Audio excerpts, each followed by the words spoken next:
Good morning, everyone. Welcome to another sunny Seattle morning.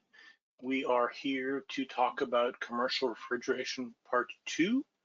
Our webinar will begin in about 3 minutes or so. We're going to give folks a chance to settle in and get past whatever technical issues they may have, and we will be back with you shortly, about 10:03 or so.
Good morning, everyone. I'm Sean Dara, welcoming you to the latest Lighting Design Lab webinar, Commercial Refrigeration Part 2.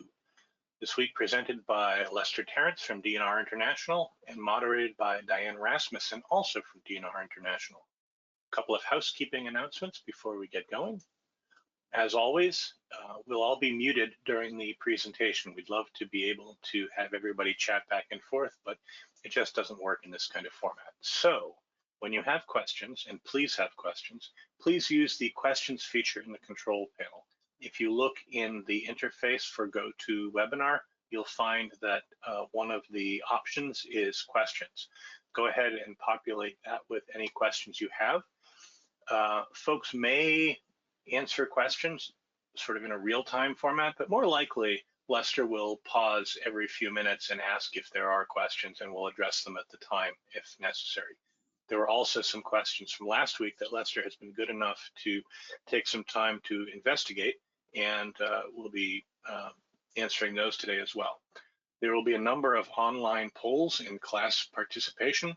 Please participate in those. That will actually help you and it's going to be better. That will help you and the class move forward. At the end, there will be a short survey. Please take that. That will give you the opportunity to tell us how we've done, but it will also give you the opportunity to go ahead and let us know what other educational opportunities that you would like to see coming up from us in the future. Okay. We are, of course, the Lighting Design Lab. Come on, there we go. We are, of course, the Lighting Design Lab. We are a part of Seattle City Light. We are here to work with pretty much everybody who has questions about lighting and building electrification, now including things like commercial refrigeration or heat pump hot water heaters, things like that.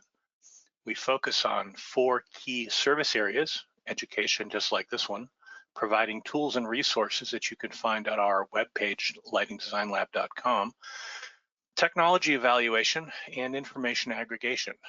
We go to conferences so that you don't necessarily have to, and we bring you back as much information as we possibly can.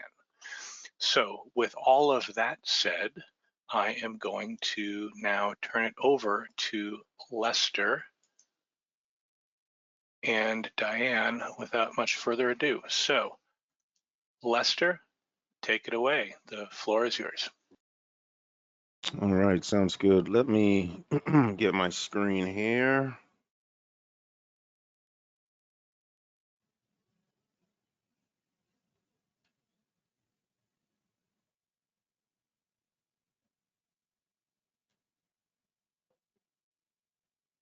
All right, there we go. Looks like we got our screen on. Diane, before I get started, do you want to just give a few words and I will jump in right after you?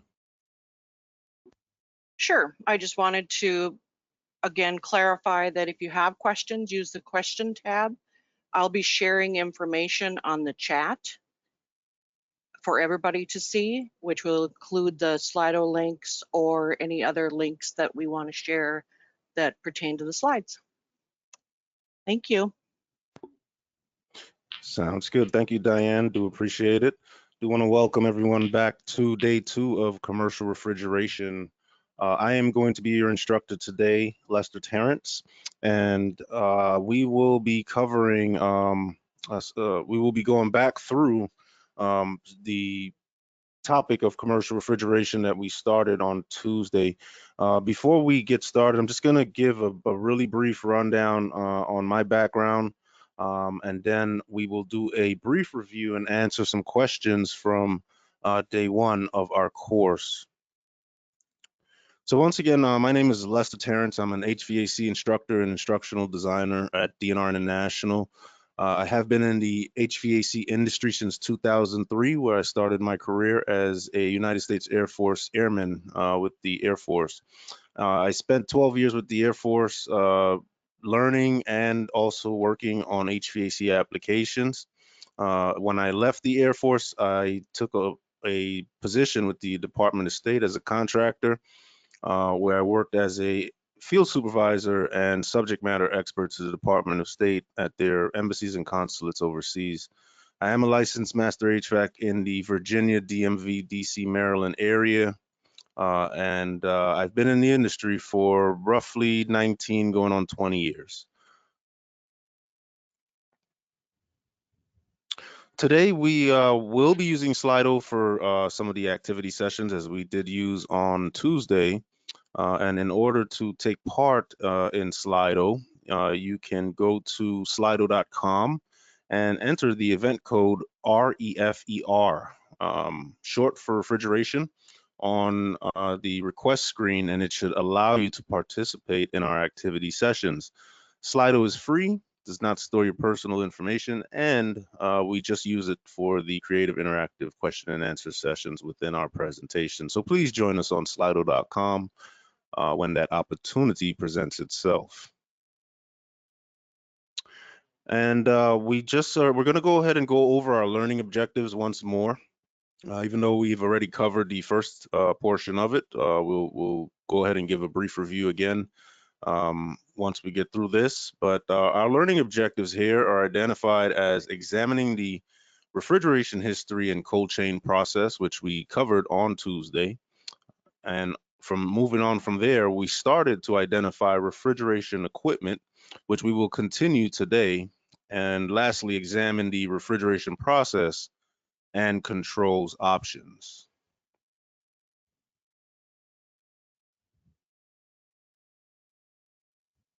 So a quick review of what we covered earlier in the week.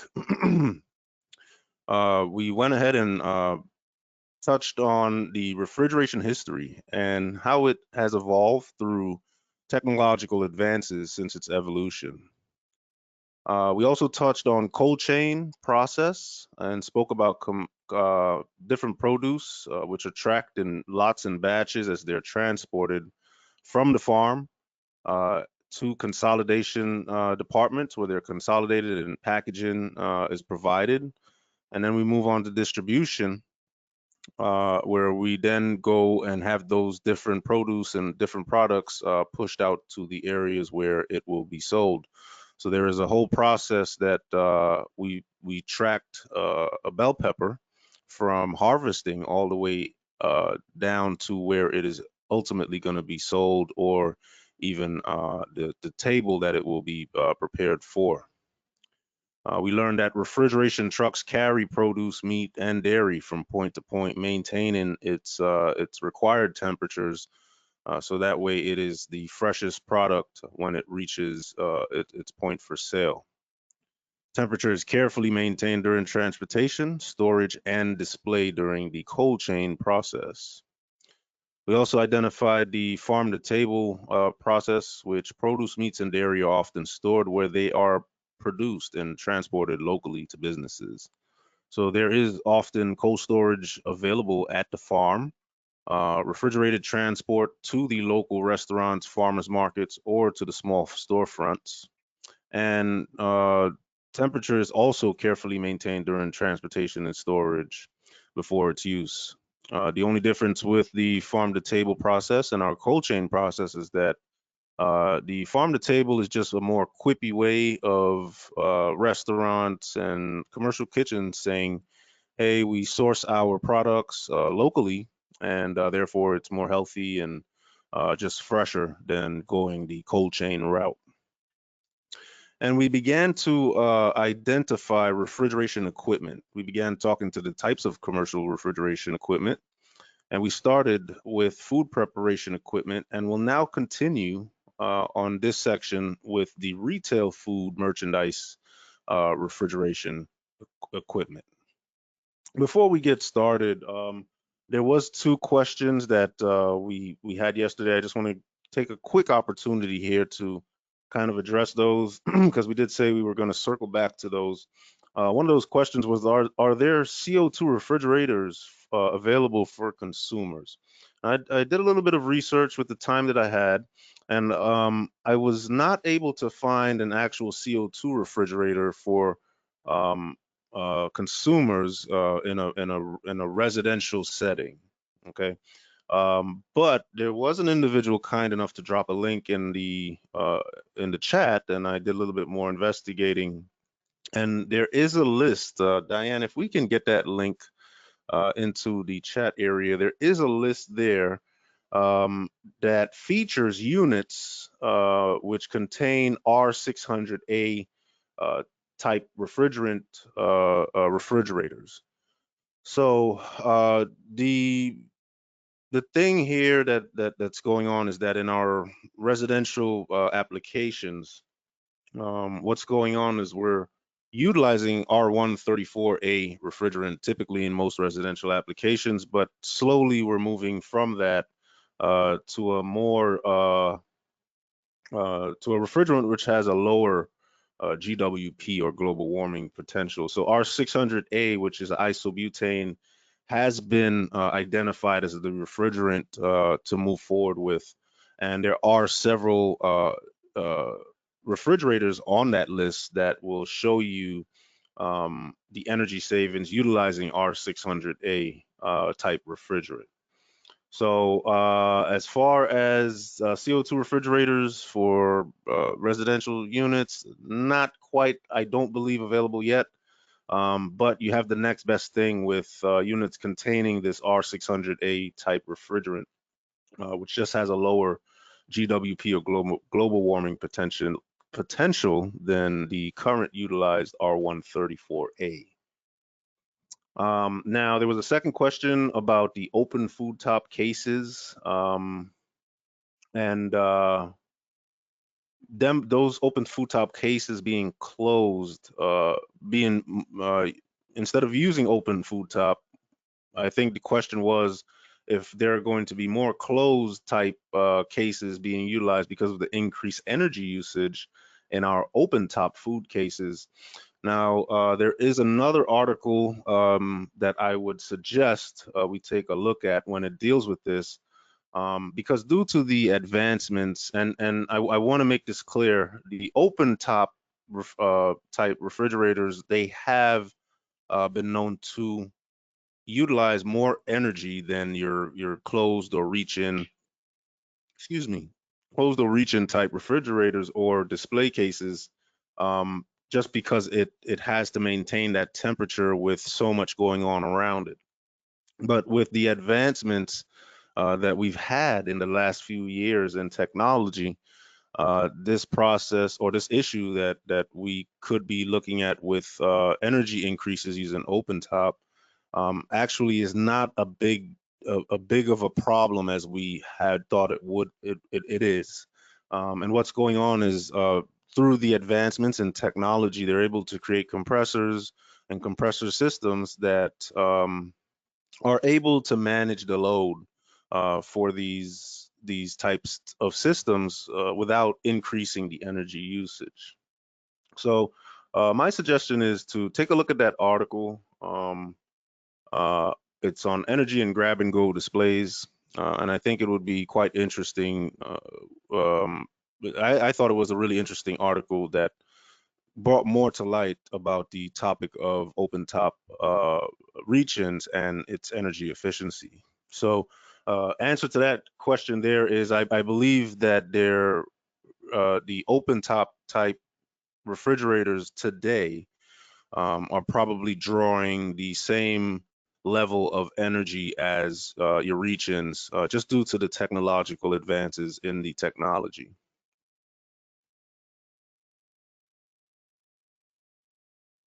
Now, before I go on to continuing from where we left off yesterday, just want to check in and see if we have any questions.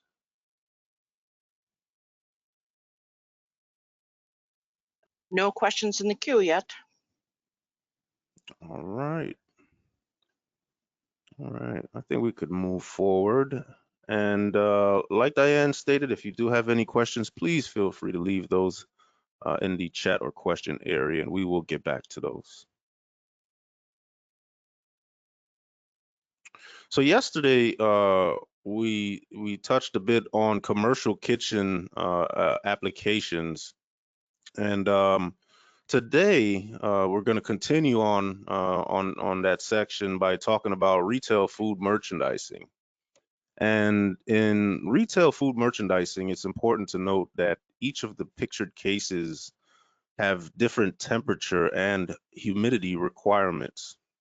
Now, your open top freezer cases rely on convection and stratification to keep the product the right temperature, even though that top is open. So we just started talking about open top refrigerators and how those are energy drainers, and this is prior to a lot of the technological advancements that we have today.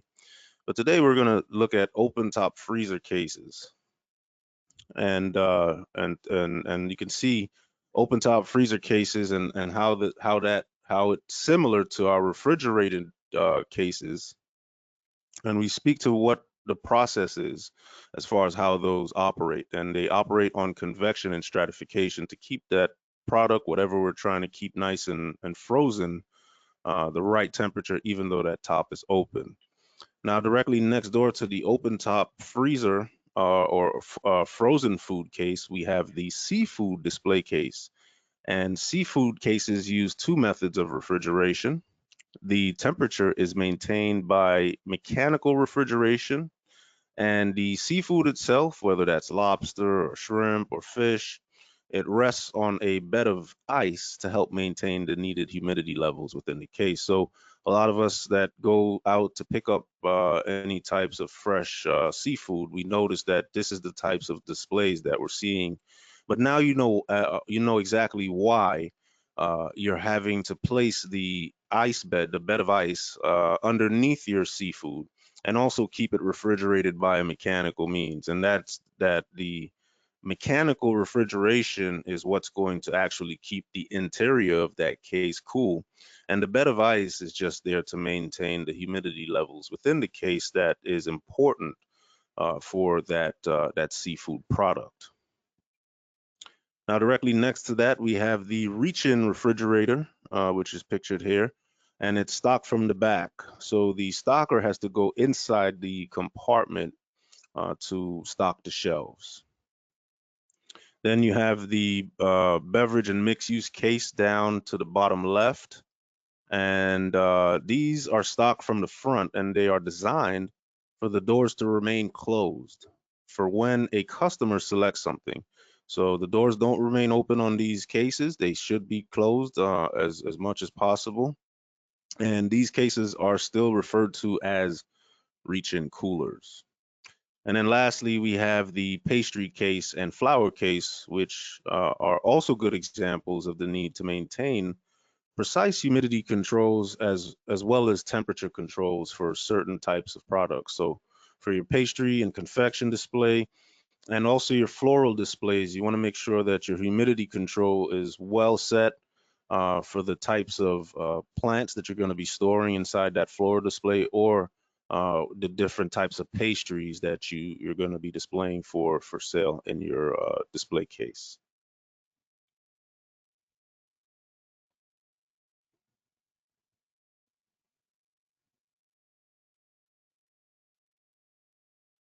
Now we've got a couple different open air cases here.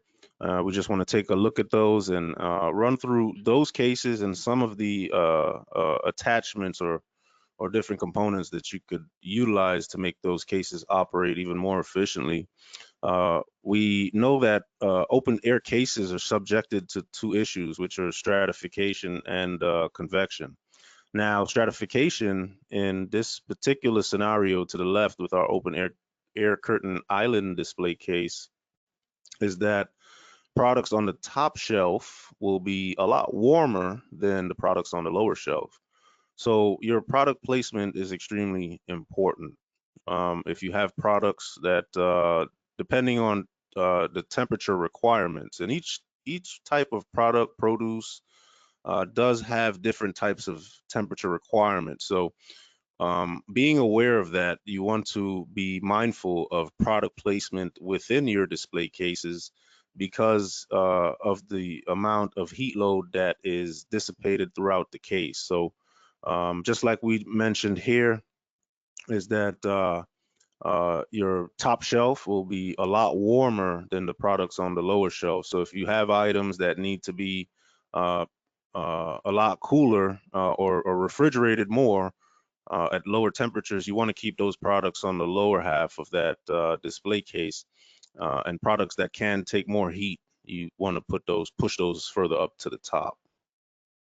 Okay, open cases are also impacted by convection, to where the heat of the store air and people walking by will both steer the air and cause it to travel inward to that refrigerated space. So individuals walking around, and also just the airflow that is within the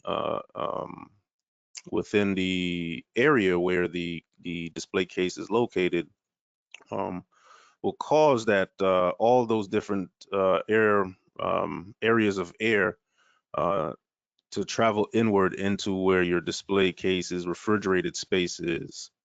Now, we can counter this this event by a process that's referred to as an air curtain, which you can see is the third image on our screen here. And basically, we'll talk about another type of air curtain later, but the air curtain that we have here displayed, what happens is that cold air is directed downward towards the bottom of the case. The air curtain is not aimed at the food. It's aimed at the intake vent at the base of the display. It creates a barrier that pushes back on any of the store air which enters the case. So a lot of places, I typically see these air curtains on some of the display cases, like at a gas station. You might see the curtains that I'm referring to looks more like the ones furthest to the left. Let me see if I get my pointer here. So, I mean, excuse me, furthest to the right. So it looks almost like an actual curtain. It's made of plastic, and basically what it does is it blocks the air that is that is surrounding the store or the area where the display case is located, and it pretty much blocks that air from touching that refrigerated space. And they actually work pretty well. Now, though air curtains help in reducing the heat gain, open air cases are the least efficient display cases that stores employ, and they do require a lot of energy. Now, to help with that, there are add-on night covers that can increase the efficiency at night when the store is closed. And these help keep the cold air in and the heat out, reducing the work that the compressors associated with these display cases have to do. So the third image here, you can see you have the open night display case cover, and it's like a pull down shade. So basically you pull that shade down and it keeps all of the heat load that is sitting in your space surrounding the display case away from the refrigerated space. So this is open air cases and some of the components that you'll find applied to these different types of open air cases.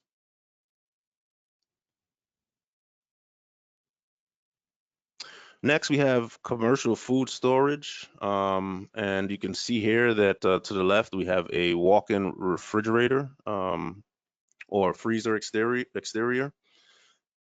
Excuse me. And then we also have a walk-in cold storage interior. So what you're looking at here are walk-in refrigerators slash freezers, and you can see the exterior of what it looks like, and also the interior of what those look like. Now, commercial food storage can be as small as a 5x5 foot type of reach-in refrigerator, or scale up to as large as needed. Typically, a food preparation business will have both a walk-in refrigerator and also a walk-in freezer. A walk-in can't do both refrigerating and freezing at the same time. It is one or the other. So typically in most restaurants and businesses that you go to, when you go to the kitchen area, you'll often find that there is a separate walk-in freezer and also a separate walk-in refrigerator. Now, temperatures can vary based on the food product being stored.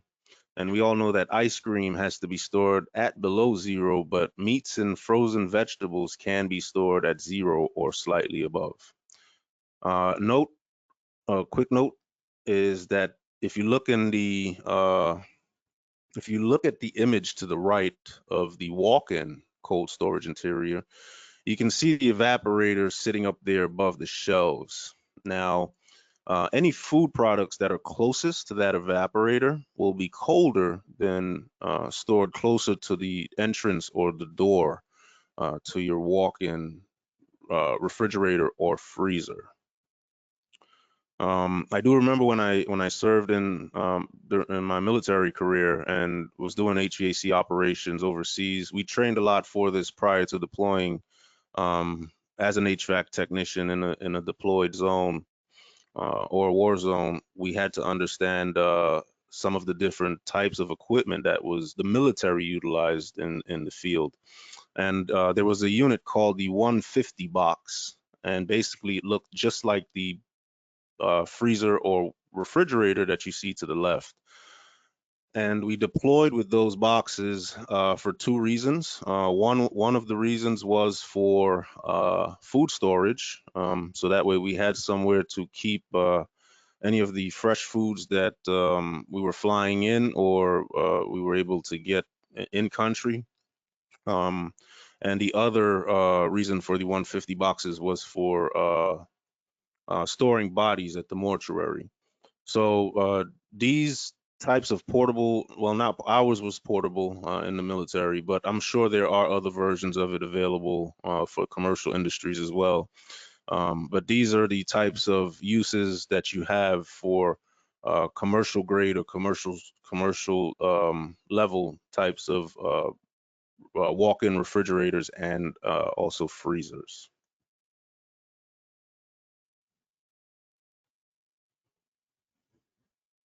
Now, I did say we would come on back and touch on the subject of air curtains again, but on a larger scale, bigger application.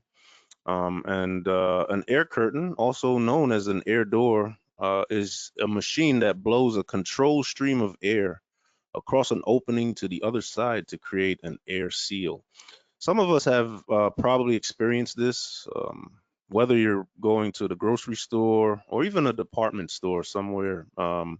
You might find that you may have never noticed it, but if you've ever gone into one of these types of facilities, and you enter the primary entrance to that facility, or even the secondary entrance, you'll find that if there is one available, you'll find that as soon as you open that door, there's a blast of air, a stream of air that comes down right above you, and that is what's referred to as an air curtain.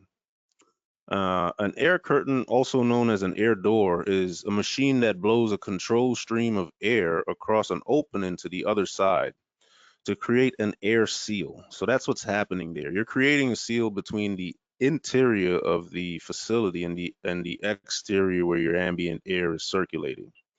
Now, this seal separates different environments while allowing a smooth, uninterrupted flow of traffic and unobstructed vision through the opening. Because they help to contain heated or conditioned air, they provide sizable energy savings and increase personal comfort when applied in industrial or commercial settings. They also help to stop the infiltration of pollutants and also flying insects. Now, if you've ever sat at a restaurant, for instance, or even a public area, maybe you were somewhere watching a show. If you've sat closest to the door area of that establishment or the entrance, and it may have been a really cold day outside. A lot of the time, if you don't have an air curtain, what happens is as soon as someone opens that door, a draft of air comes in and makes you really chilly. Now, there are air curtains that not only have that airstream that they blow across, but they also have some that blows a warmer air flow of air down, which balances the outside air coming into the once you open that door coming into the facility.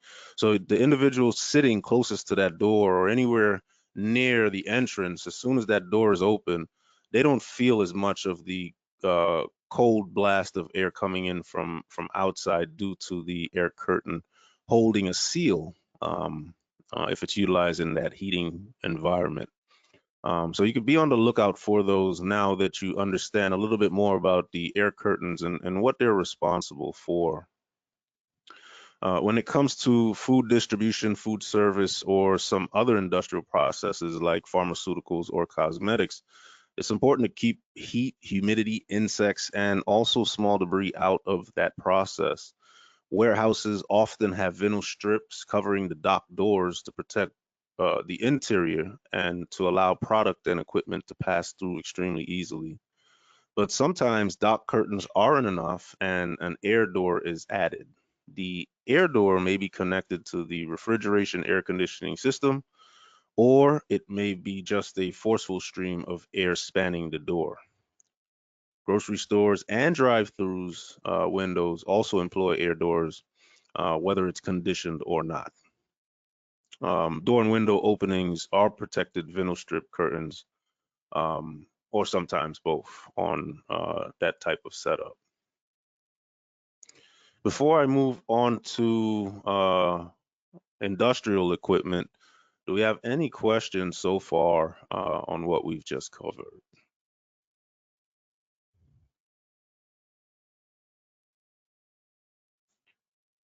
Excuse me, no questions. All right, sounds good. We're rolling along. Okay, so now we're going to get into some of the industrial equipment that we'll find in the refrigeration sector. And in industrial refrigeration, when we refer to that, it provides the chilling force of process chillers when we refer to industrial refrigeration, and it's essential to the smooth operation of some of the most important industries in the world today.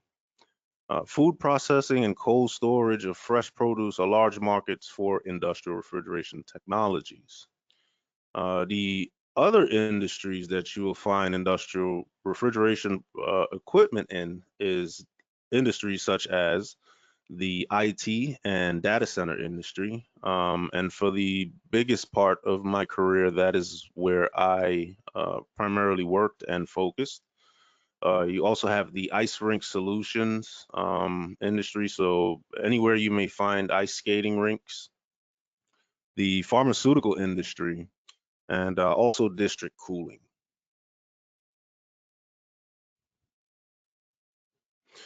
Now, when we talk to IT data centers, data centers stores group data centers pretty much is a location where you have groups of servers which are stored to process and distribute data.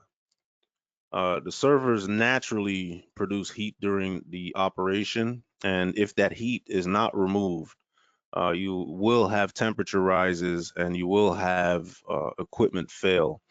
And that leads to a lot of issues for the organization needing to keep those servers online. I did work for Amazon AWS, but their data center environment a few years back, and I actually got another opportunity to see it again. My first opportunity was with the Air Force, working a site in Washington D.C.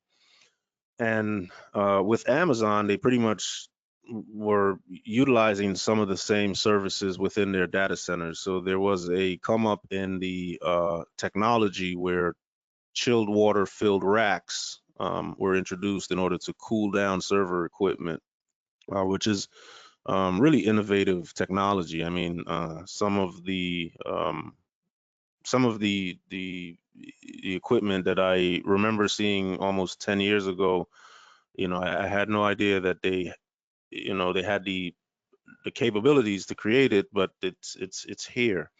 But the reason I was speaking more to the Amazon experience when I was over there was I noticed that they had a lot of rack down failures, which were due to the equipment that they were using to cool down those servers.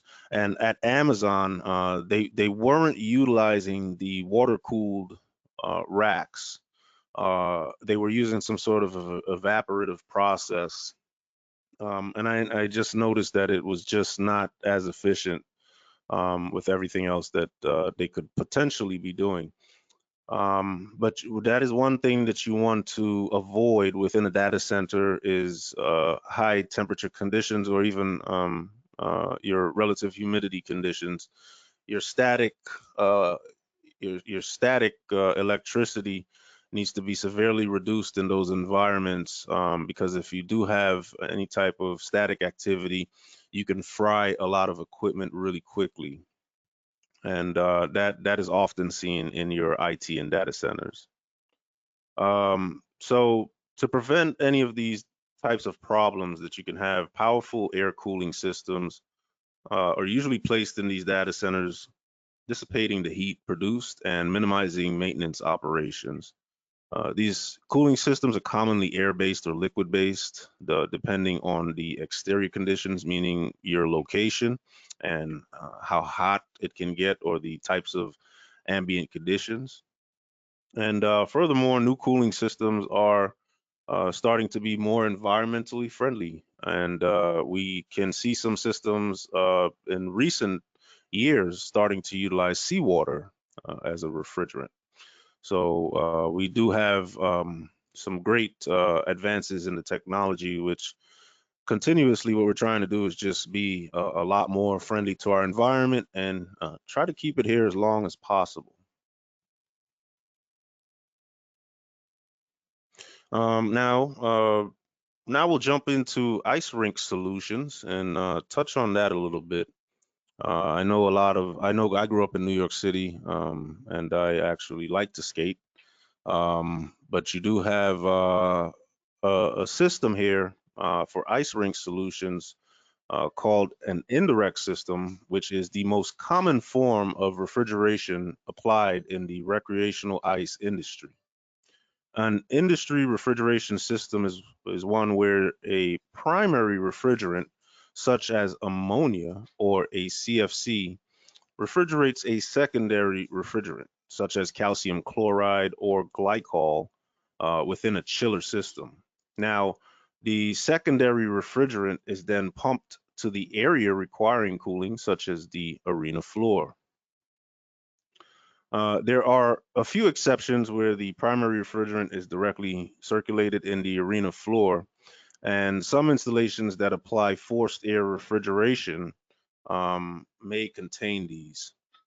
These variations are becoming fewer due to maintenance and also liability reasons. Now, there's a graphic to the right there. You'll see it's almost split in half, but you can see the primary refrigeration side versus the secondary refrigeration side. And the chiller is the dividing point between the primary and the secondary systems. And this is also where our heat exchange takes place between the primary and the secondary refrigerants. Heat exchange takes place through the walls of the chiller tubes, and there is no intimate contact between those two fluids at all. They don't touch. One floats through the tubes and the other floats on the exterior, and that's where you have your heat exchange. The major components of the primary refrigeration system are the chiller, the compressor, and the condenser. So our primary refrigeration side, our major components that we're going to be concerned with is the chiller, compressor, and the condenser. The major components of the secondary refrigeration system are the chiller, the brine pump, and the arena slab.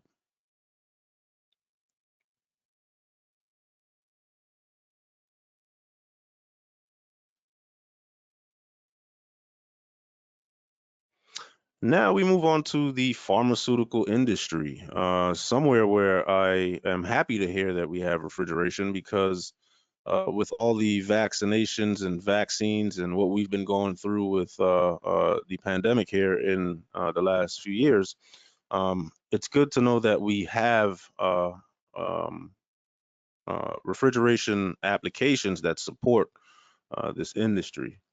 Now, when we look at clean spaces or clean rooms, the pharmaceutical industry is based around operations where fulfillment of strict conditions is essential for the success of every process. So when you think about a clean room, there are conditions that need to be applied to these clean rooms that are extremely strict.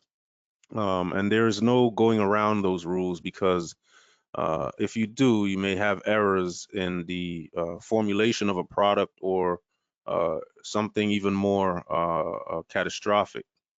Going further, many production procedures imply biological or biochemical reactions that only take place in strict conditions in which microbiological species generate chemical compounds at their maximum yield.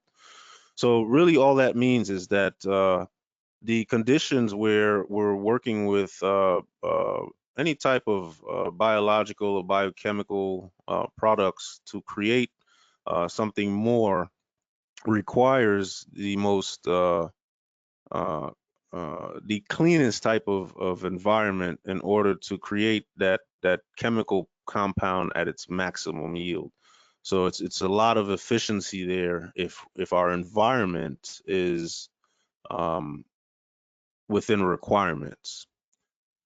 This is why it's extremely important that pharmaceutical firms develop their products to develop their products in a clean, disinfected room. So clean rooms are extremely important, and you have air conditioning that takes place within those rooms, which maintains the requirements that are there for them for the scientists and to create these different types of vaccines or study cells or whatever it is that they do within that pharmaceutical industry. They need to maintain clean rooms in order to do so. And refrigeration and air conditioning plays a major role in that process. Directly to the right, we have an image of an ABS under-counter refrigerator, which is utilized in the medical field or the pharmaceutical industry. And the pharmaceutical industry must rely on highly sophisticated refrigeration systems that permit the temperature adjustment of rooms and also storage units to extremely precise temperatures. And this is critical. Units like the ABS 4.6 cubic foot pharmacy under-counter refrigerator is a great example of a refrigeration system which provides this type of sophisticated requirement for a pharmacy or even a medical facility. So some of the different some of the different characteristics of this ABS under-counter refrigerator are, I'm going to list some of the following so you can see exactly what's going on with this system.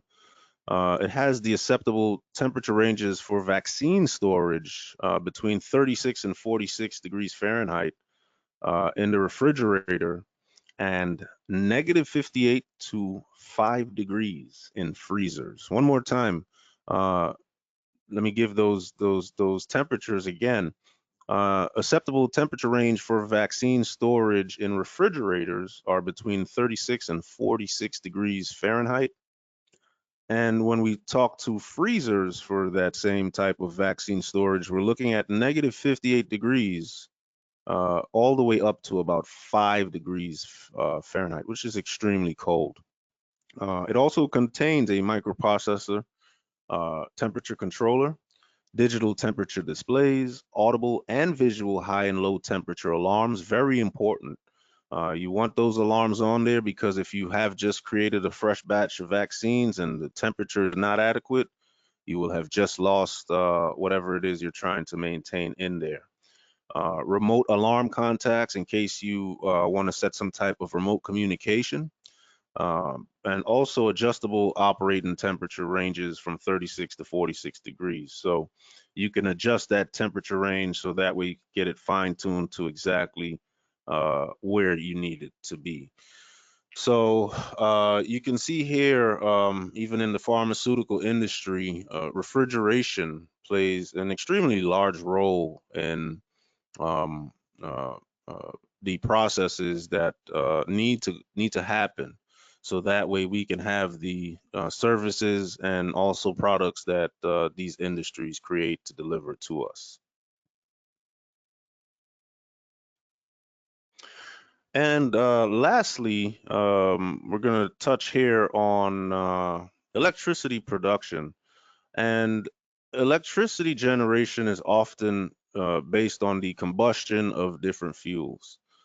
So all that means is we're utilizing coal or some sort of natural gas in order to create the electricity that we utilize on a day-to-day basis.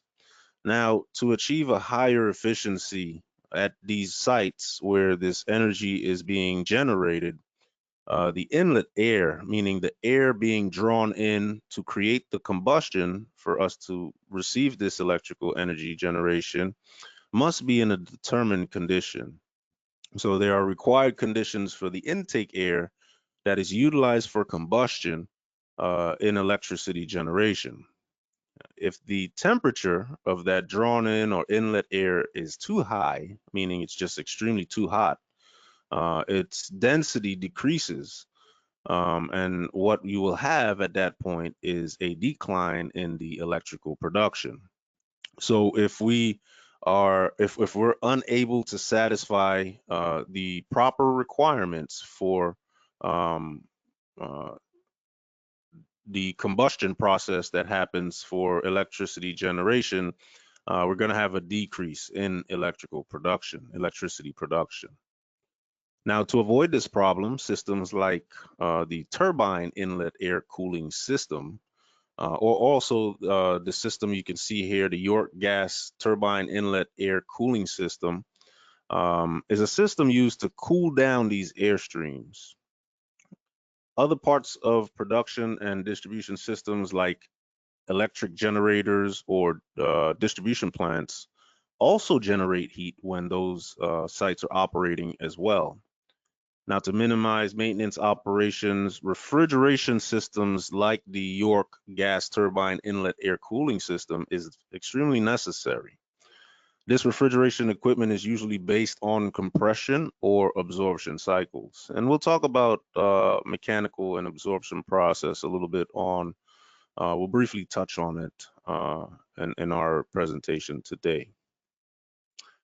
So these are just a few of the industries that are out there, to name a few, that utilize refrigeration, so that way we can have the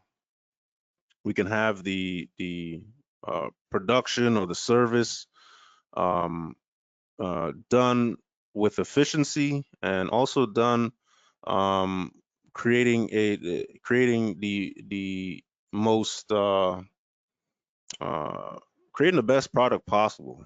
And we can see here, especially with electricity production, that there is a requirement. And if we can't satisfy what that requirement is, we start to decline on our production, or we start to decline on the service that we're offering.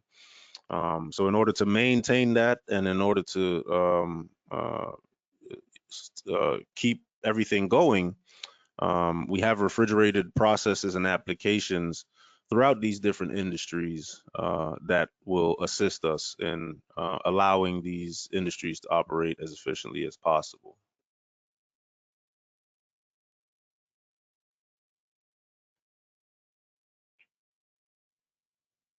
Now, we do have a case study here, but prior to going to this case study, I want to do two things. I want to check and see if we have any questions just yet.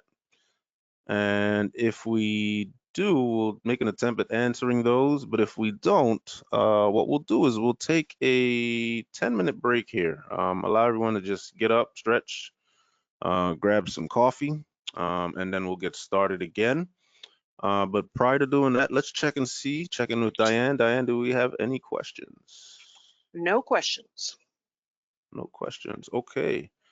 All right, we have no questions. So we do have a case study that we want to look at, and we do have a Slido to follow that case study. Once again, for those of you that weren't with us on Tuesday, we're utilizing Slido.com for our activity sessions, and we will get that image up there here in a second if you're utilizing the QR code to get to Slido. But what we'll do here is we'll take a quick 10-minute break, and we'll come back. We'll take some time, take a look at this case study, and then we'll answer some questions to follow in our Slido activity. So let's go ahead and take 10, and we'll come back and get started on the next portion of our presentation.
All right, hopefully everyone had a decent break. Got stretched out, got some coffee. We're gonna go ahead and get started. Before we took off, we were just finishing up talking about electricity production and utilizing refrigeration to cool that process, so that way we can have the most optimal energy generation available.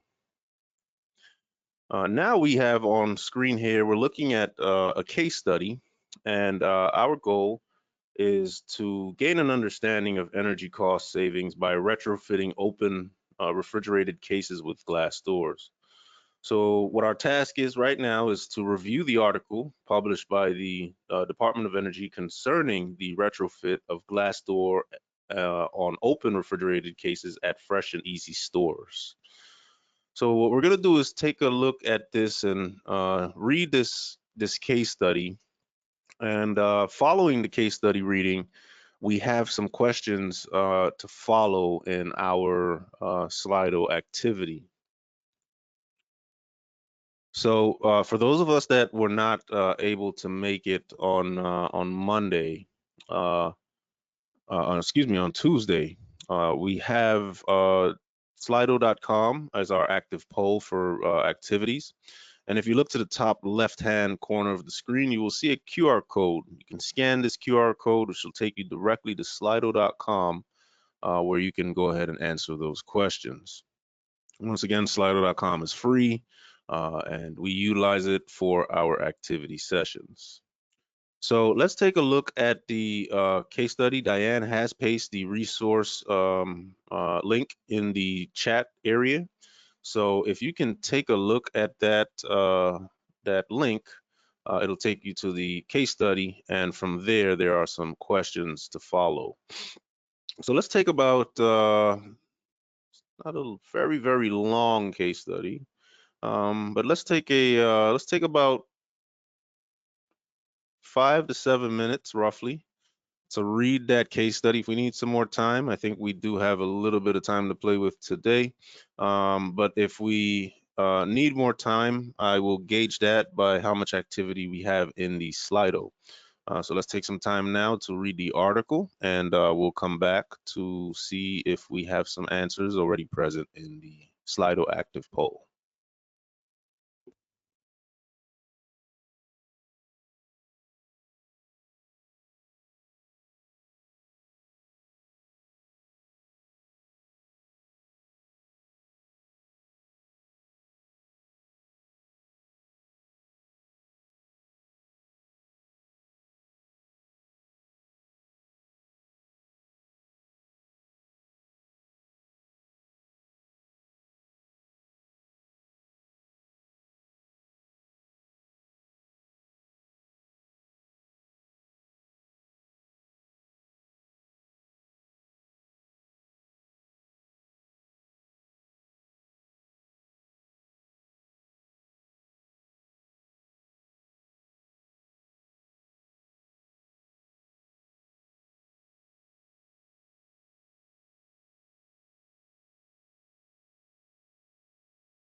All right, so we are going to give the reading another 2 to 3 minutes, and everyone should start just about getting ready to answer those questions in the active poll. Once again, we're utilizing Slido.com. If you just want to go straight to the website, enter Slido.com, keyword reefer. That will allow you the access into the application. Or you can scan the QR code at the top left-hand corner of the screen. It'll take you right there as well.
Okay, looks like we got a few people inside of the Slido present application right now. So we'll give those individuals a few more minutes to answer those questions, and we'll get right to it.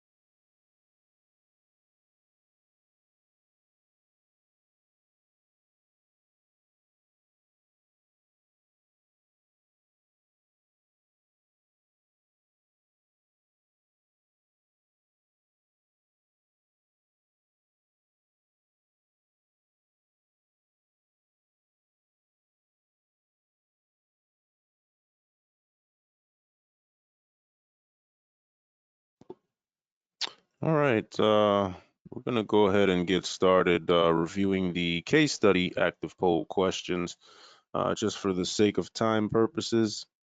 If you are still working on the questions, please go ahead. Um, we will be leaving a copy of the slide deck behind. So if you do want to go back and review this, the Slido is always available and open for you to interact with again in the future as well.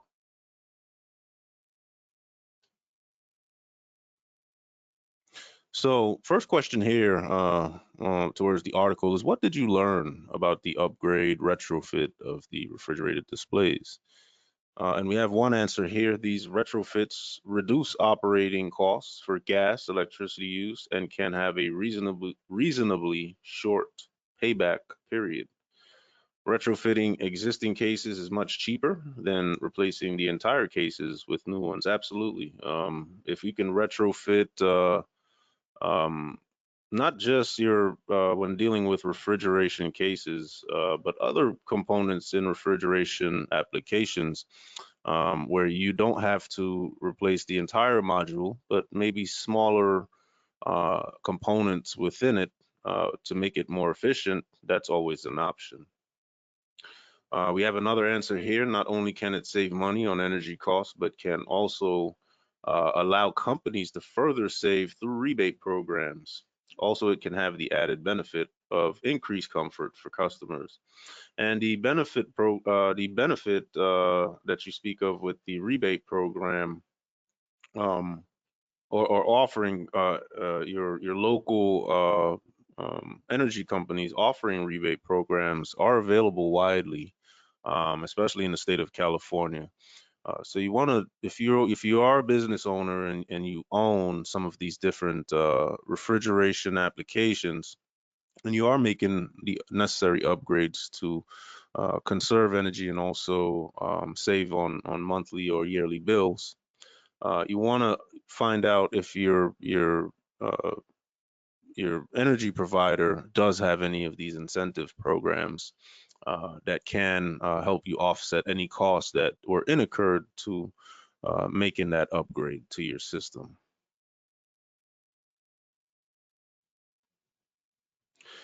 And our second question following the reading is, what are some reasons a business owner might want to retrofit equipment?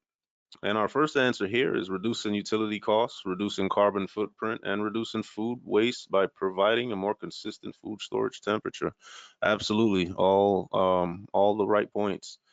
We have another answer here: improved product life, reduced energy uses, electric and gas, and reduced cooling of stores. Absolutely.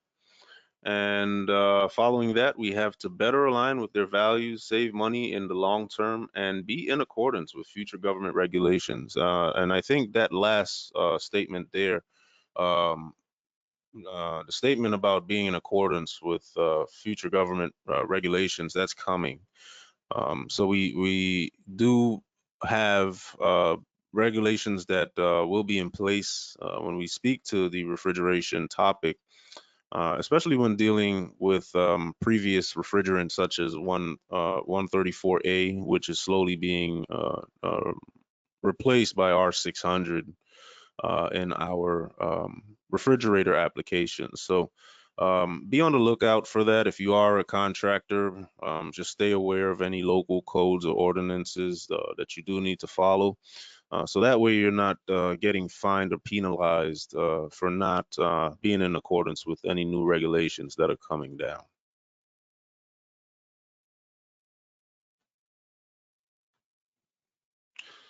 So just a brief review on what we've covered so far since Tuesday. We were initially able to identify some of the refrigeration industries. We covered I apologize, this is not the final review. And what we have just covered today, we were able to identify refrigeration industries, and we covered the difference in industry applications from commercial to industrial to different consumer applications. We were also able to identify commercial kitchen applications, and we examined equipment used for commercial food storage and display. And we also discussed some of the industries refrigeration applications are utilized in.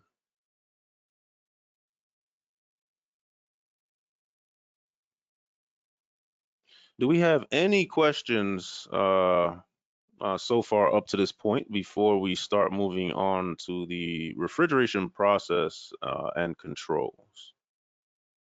We do not have any questions. All right. Thank you, Diane. Sec here. I thought I had this. Yep, I do. All right. So the refrigeration process. There may be a few of you in here that are familiar with the vapor compression cycle. But what we're going to do is just give a brief review of the vapor compression cycle for the individuals in attendance today that are not familiar with the process when dealing with refrigeration applications. So here we have the basic refrigeration cycle. And the refrigeration cycle, which sometimes is called a heat pump cycle, is a means of routing heat away from the area that you want to cool. This is accomplished by manipulating the pressure of the working refrigerant, whether that's air, water, synthetic refrigerants, etc. And today to introduce CO2 and other gases. And it happens through a cycle of compression and also expansion. So if we take a look at this image here, we'll start at our evaporator. And you can see here that the evaporator allows low temperature liquid refrigerant to boil into gas. Now, typically your evaporator is where your interior unit is located. So in the case of a walk-in or reach-in refrigerator, that evaporator is going to be the object with the fans blowing cold air. Uh, so whenever you walk into a walk-in freezer or walk-in refrigerator, if you look up or you look around that walk-in, the first thing you're going to look for, and we'll take a look at what those evaporators look like a little bit further into our presentation. But you will see that the evaporator has fans surrounding it and blowing, and that is where you have your liquid refrigerant boiling into a gas. Now, once that refrigerant boils into a gas, it is then processed through the compressor, where the pressure of that gas is increased from low to high. And that is where you have your compression happen. So all your compression is happening in the compressor. The compressor is also known as the heart of the system. And this is a very important component in the refrigeration vapor compression cycle. Upon receiving that compression and increasing the pressure of your gas refrigerant, that refrigerant now is condensed in the condenser back out to a liquid. So in your walk-in refrigerator settings, what's going on is the refrigerant circulating in that evaporator is picking up the heat load inside of your walk-in refrigerator, and it's transferring it either outside to some sort of a split connection system, or if it is a unitary system, it's generating that heat somewhere in the back of it, where that heat also needs to be removed as well from the space. So your central air conditioning system is probably taking care of that issue. But what's going on in your condenser is your refrigerant gas is now being condensed to liquid because it's being cooled off, especially in air-cooled applications. It's being cooled off before it gets to the metering device. And that metering device is utilized to meter the flow of liquid refrigerants into the evaporator. So typically you'll have almost like a mixture of liquid and gas prior to it getting into the evaporator. And then once that gas gets back to the evaporator, that refrigerant, might I say, gets back to the evaporator, it is then boiled off through the pickup of heat, and then the cycle continues to operate over and over and over again as much as needed.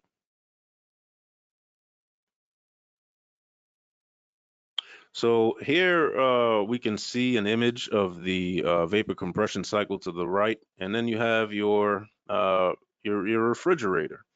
And I think this is a good image to depict exactly what's going on in your system. So you can see where these different items are located in your refrigerator at home. So it makes a little bit more sense to catch the concept, grasp the concept, or even marry up the two from the vapor compression cycle to the actual components that you have in your refrigerators at home or on site at your business. The function of these components in managing the refrigerant circuit are pretty much the same in any cooling system. In a domestic refrigerator, the components are placed in the bottom and towards the back of the unit. So if you notice, if your refrigerator is at home, in the back side of that refrigerator, that's where you're going to generate all your heat. So the condenser coil is sitting on the back side of your refrigerator. In most refrigerator freezer combinations, the evaporator is low temperature and is located in the freezer compartment.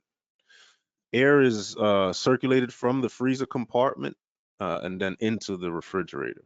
So in most of the setups that we see today, the evaporator is a pretty low temp evaporator, and it's located in your freezer compartment.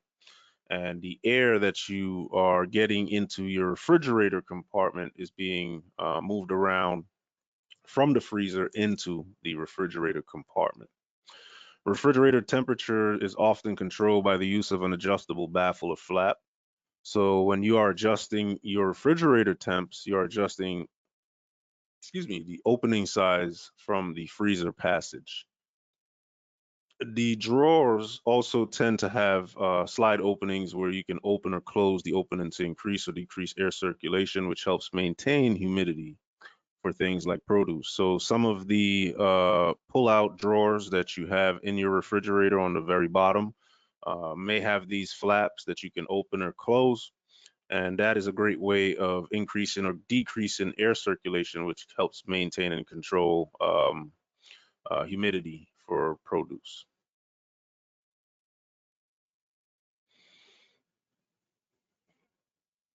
So if we look back on our slide here, we can see what represents everything within our refrigerator. So we can see to the image here, we have the evaporator coil, and it's all aluminum but thin, spaced widely to prevent ice buildup.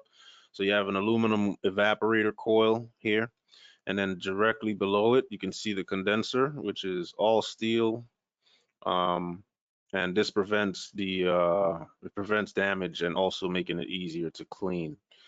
So for those of us that are are not aware, if you're performing if you want to perform any type of maintenance on your refrigerator, you should pull it out from the back of the you should pull it out from where it's installed and wipe down the condenser coil, which is located in the back. And that will definitely keep your refrigerator operating as optimally as possible. And then you can see a hermetic reciprocating or rotary type compressor sitting in that little corner there. And that's where we're going to get our refrigerant pumping. And as we just learned today, R600 alpha is going to be the replacement refrigerant for R134A, which is the most common refrigerant type you will see in refrigerator applications in residential units. And then lastly, you have your metering device, or also called capillary tube, which meters the amount of refrigerant that is sent into the evaporator. And that little device there, the metering device, is extremely important in this refrigeration vapor compression cycle because as we'll learn in another slide here shortly, that is the way that we utilize, that is the way that we're able to control specific temperature throttling in different applications. And I'll show you exactly what I mean by that here shortly.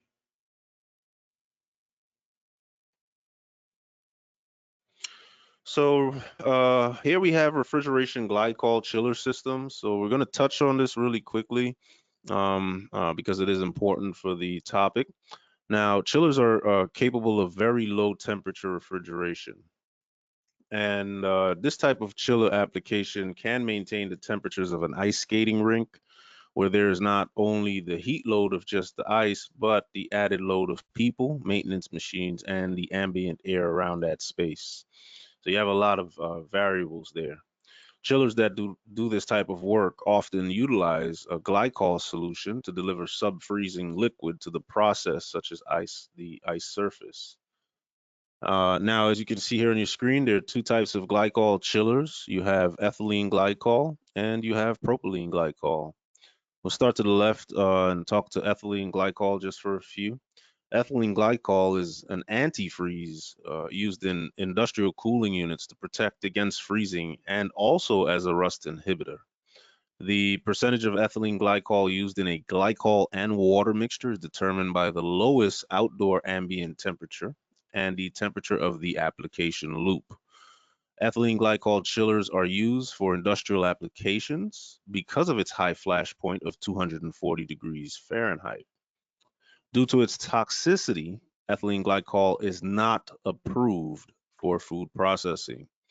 Please remember that. So you may have heard propylene glycol or PG being utilized, and we'll talk about that here shortly in food processing. And that's because that version of glycol is much safer to utilize. Now, propylene glycol has a low toxicity and is a food grade antifreeze. It is safer than ethylene glycol and is biodegradable.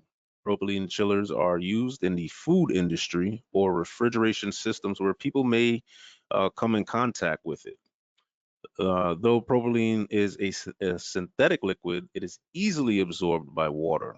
The FDA has classified propylene glycol as being safe and can be used to absorb water and maintain moisture control for medicines and cosmetics as well as food. If we do have any people who vape in our attendance today, propylene glycol is used in the juice flavors.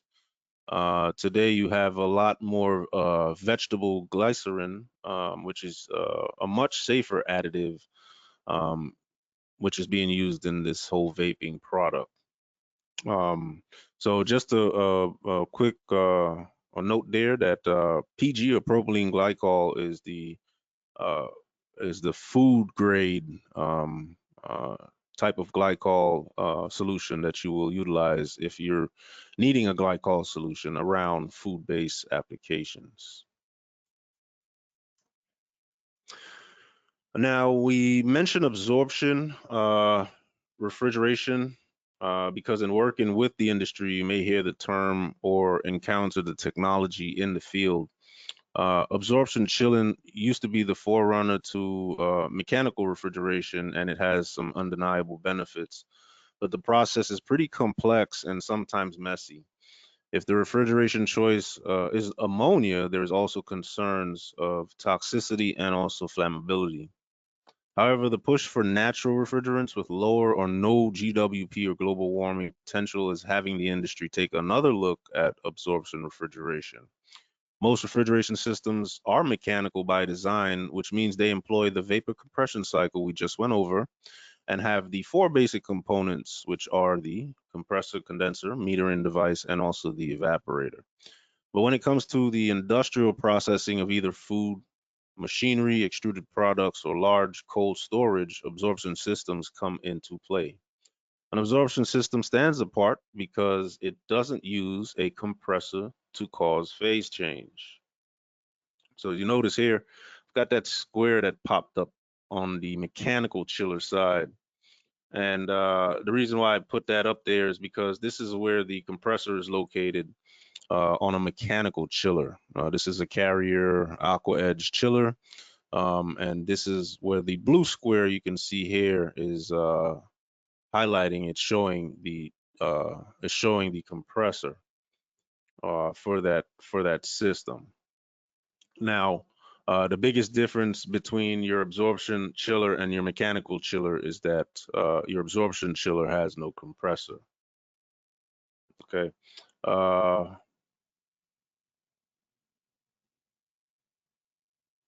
So an absorption system pretty much stands apart because it doesn't use a compressor to cause phase change in its system. Excuse me. The medium used will either be ammonia or a solution of water and lithium bromide, which is pretty much salt. The system facilitates phase change by using a heat source such as hot water. Interesting, you know what, just because we don't have much time, I'm not going to go into that. But absorption refrigeration has been around since 1859. and the push towards using natural refrigerants plus the lower operating costs is driving building owners or developers to consider absorption chillers in future products or projects, as well as retrofits that may need to be done.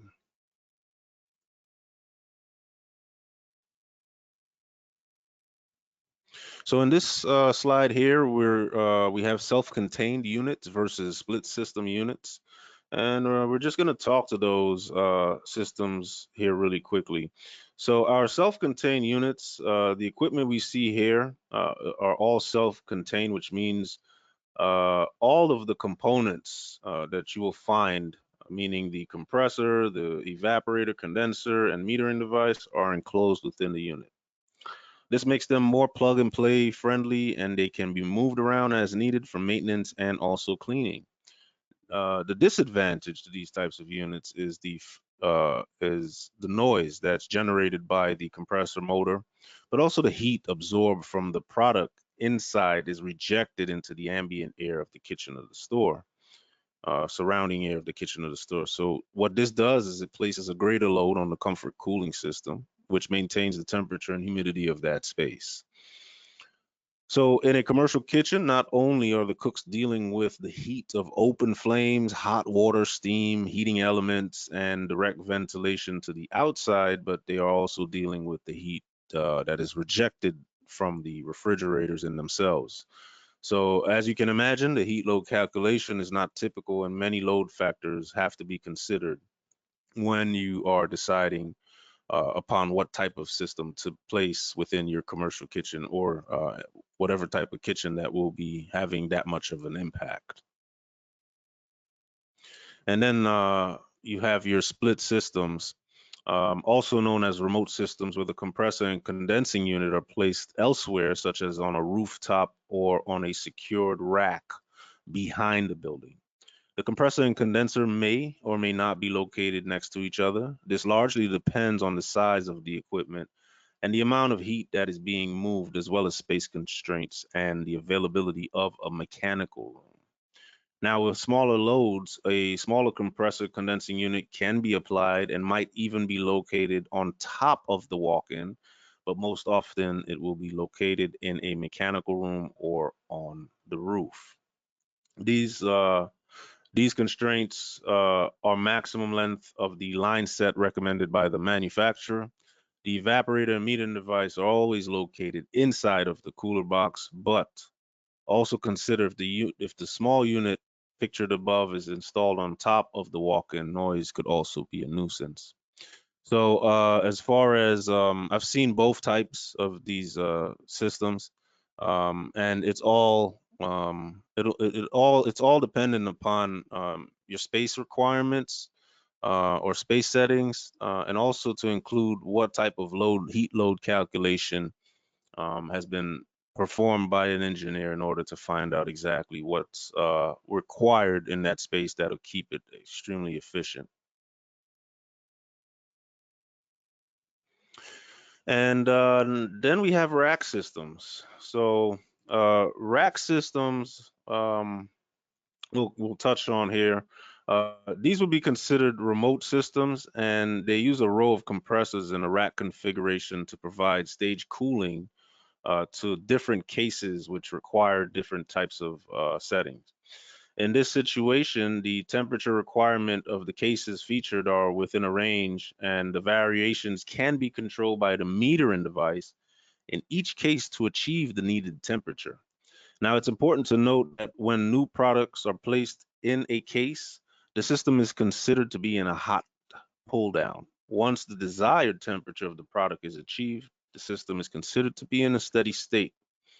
With a rack system employing the multiple compressors, steady state is ideal as far as energy consumption.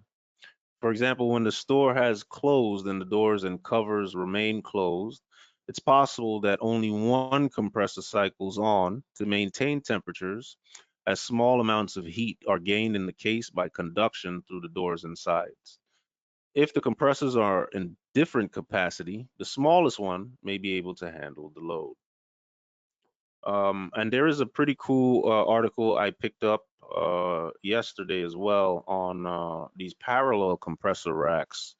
If there's anyone interested, Diane, if we could drop in this link here directly under the resource for slide 61 from archnews.com. There's a pretty cool article on parallel compressor racks. I think that will, if there's anyone interested in learning a little bit more about rack systems, that will absolutely help you to understand a little bit more about those systems and how they operate.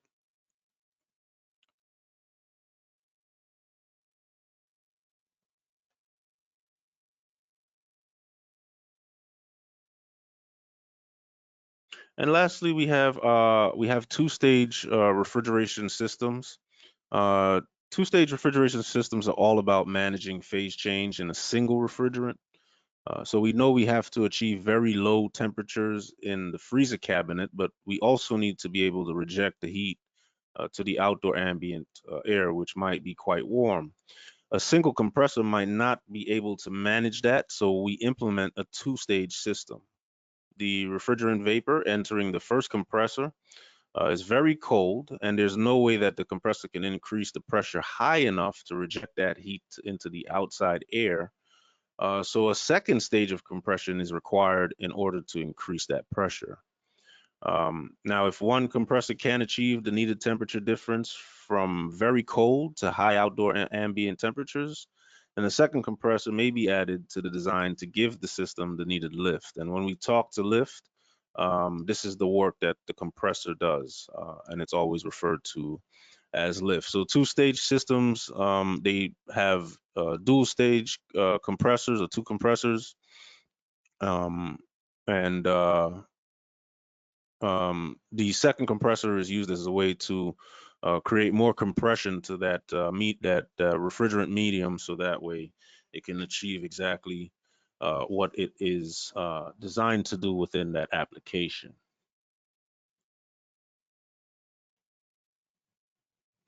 Now, I did say we would touch on refrigeration evaporators, and refrigeration evaporators are available in the three types that you see on screen here. So we have medium to high temp evaporators, low temp and ultra low temp evaporators, and then we have cryogenic freezing. I'm gonna quickly just run through each one just so you have an idea of what's going on in each one of these applications. Your high temp refrigeration typically refers to temperatures air conditioners produce. Comfort cooling evaporators are usually kept around 40 degrees Fahrenheit, but when applied to a refrigeration box, the range is usually between 47 and 60 degrees Fahrenheit. Some of the items you might find in a high temp refrigeration box or application range from canned soup to flour.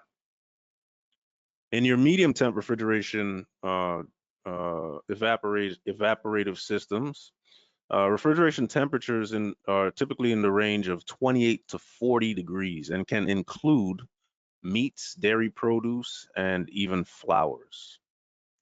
Now, when we reach over to our low temp refrigeration, freezing of products go in the range of 0 to negative 40 degrees Fahrenheit, and can include air blast freezing, which freezes produce very quickly, therefore reducing the cellular damage to the food item. So some of the examples of low temp refrigeration items are ice cream and also frozen yogurt. And then you have ultra low temp refrigeration. Items here freezes and maintains temperatures between negative 40 and negative 123 degrees Fahrenheit, and can include application of flash freezing, which means to rapidly reduce the temperature of a product to either aid in an industrial process or to reduce damage to a food product for storage.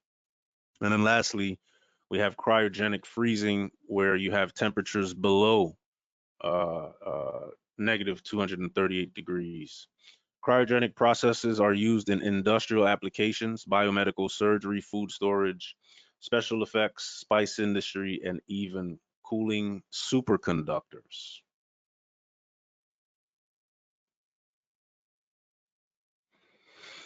And now we have control options in refrigeration to go over. But before we jump into this section, just want to check in with Diane and see if we have any questions. No questions. All righty, let's keep pressing forward. So controls and refrigeration. Refrigeration system controls are defined as equipment that controls and optimizes the temperatures and pressures in a refrigeration system and automatically adjusts the refrigeration system's operation to minimize its energy consumption whilst maintaining temperatures within predefined temperature limits within the spaces, processes, or equipment being refrigerated, and reflecting changes in load, weather conditions, and also operating requirements.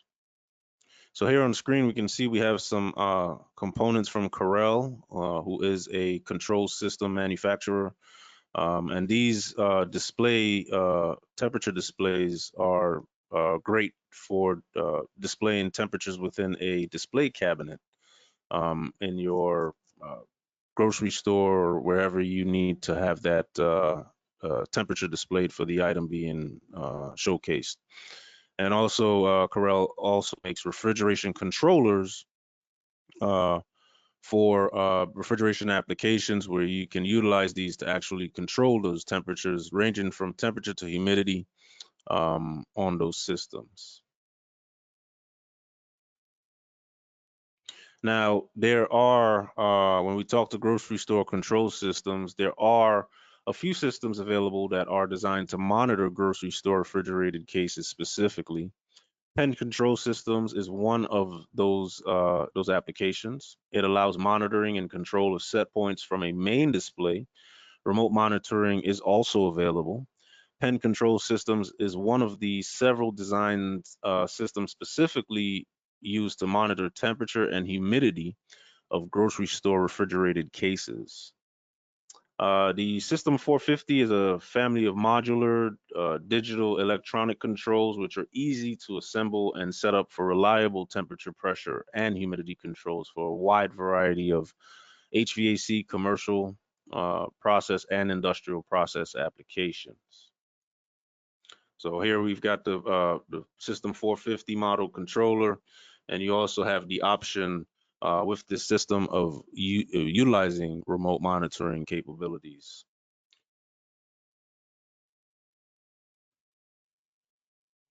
And lastly, here on the controls, the topic of controls, we'll just touch on integrated building controls.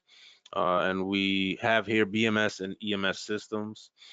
Your integrated building controls can be configured with the right sensors to monitor not only refrigeration systems, but the entire building. And it's really a matter of scale and desired investment by the building owner. Now, BMS or BAS provides the ability to monitor systems and respond to alarms. An EMS, or also known as Energy Management System, is more concerned with gathering data through monitoring, but just strictly monitoring is also possible as well. An EMS system is more of an overlay of existing equipment and controls. Now, your BMS system, which is the BMS Building Management System, is much more integrated with the equipment and building systems. So it not only your BMS system not only can monitor your refrigeration system, but it can also send signals to it to modulate that application or that system. So if you need to turn the temperature up, or if you need to increase humidity levels, and you have those capabilities, you can do that. Now, monitoring remotely with alerts may inform you of downed refrigeration equipment during unoccupied hours. And having a remedy for this issue may save a grocery store owner thousands in lost groceries and goods.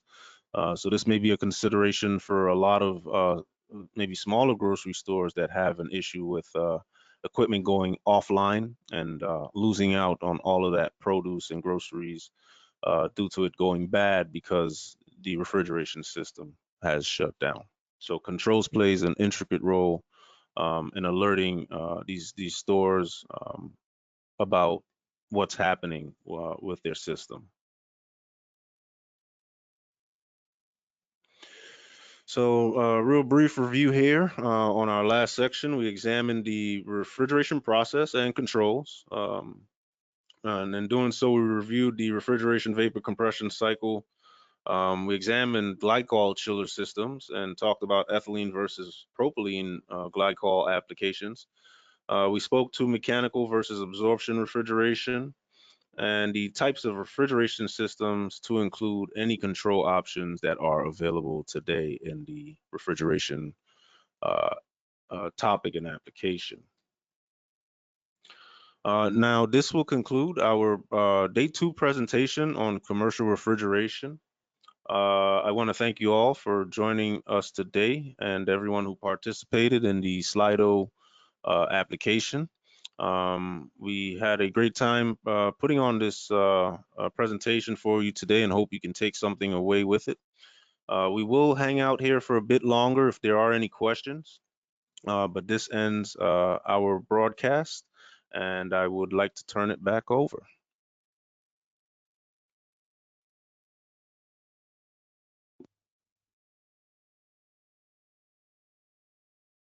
Thank you, Lester.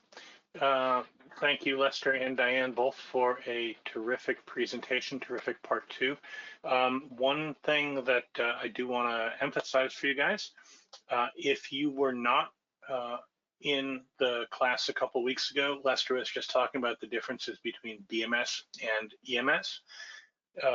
2 or so weeks ago, we had Michelle Sagehorn doing a nice presentation on an EMS deep dive. So if you are interested in that difference, please go to our webpage, lightingdesignlab.com, and you can access the recording of that class there. I'm going to also tell people that if you have questions, again, now is the time to populate them into the questions bar. While we're waiting for that, just a couple of additional words. We have upcoming, come on. There we go. We have upcoming class next week, June 21st and 23rd, also with Lester and Diane, on adjustable speed or variable frequency drives on Tuesday and Thursday. And I will not be with you. Katie Sealing will from the Lighting Design Lab. I will be at Light Fair teaching about network lighting controls and then trying to bring as much information back as possible. So we will have a recap from our Light Fair excursion on July 14th.